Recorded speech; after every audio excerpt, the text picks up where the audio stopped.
Upendranath, are reading class UKG.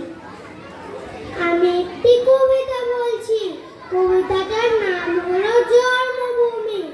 লিখেছেন রবীন্দ্রনাথ ঠাকুর। সার্থক জনম আমার জোর মিশিয়ে এঁকেছে, সার্থক জনম মাগো তোমায় ভালোবেসে।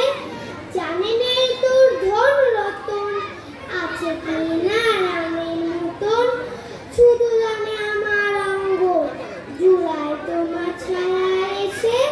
কোন বনেতে জানে না ফুল গন্ধ এমন করে আকুল, কোন গগনে উঠে রে যায় এমন হাসি হেসে। আঁকি মেলে তোমার আলো, প্রথম আমার চোখ জুড়ালো, এই আলোতেই নয়ন রেখে অল্প নয়ন ছেছে। সার্থক জনম আমার জোর মিশিয়েই গেছে, সার্থক